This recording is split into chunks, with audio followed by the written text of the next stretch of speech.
तर नमस्कार, मी आदी पाटील. तर आज आम्ही गेलो होतो कॉलेजला गेल्याच्यानंतर मॅडमनं आम्हाला इथे अर्धा घंटा उभं केलं. कारण आम्ही केलं होतं एक मोठं कांड. मग कॉलेजमधून आल्याच्यानंतर बघितलं तर काय पाईपलाईनमध्ये बिघाड झाली होती. पाईपलाईनमधील बिघाड दुरुस्त करून आम्ही उतरलो खाली. तर मग पाईपलाईनमधील बिघाड दुरुस्त केली आणि खाली उतरताना आमचा हा कार्यकर्ता म्हणला तुला स्टंट करून दाखवतो. अरे मी म्हणलं स्टंट बिंट नको करू, तू या घरच्यांनी माझ्या जीवावर सोडले, गप खाली उतर. खाली उतरायच्यानं बघतो तर काय कार्यकर्ता नंबर 2 आमचा झोपला होता. काय माहिती त्याच्या गर्लफ्रेंडने याला काय केलं होतं की असा झोपी गेलता. कसं बस याला उठून आम्ही रेडी केलं आणि आम्ही निघालो थेट जेवायला हॉटेल चौधरीला.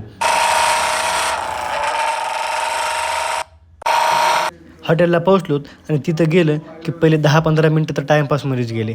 की कोणी इकडे बघ, कोणी तिकडे बघ, काय दिसते काय इकडे तिकडे. ते बघण्यामध्ये 10-15 मिनटं घातली. त्याच्यानंतर मग बसलोत.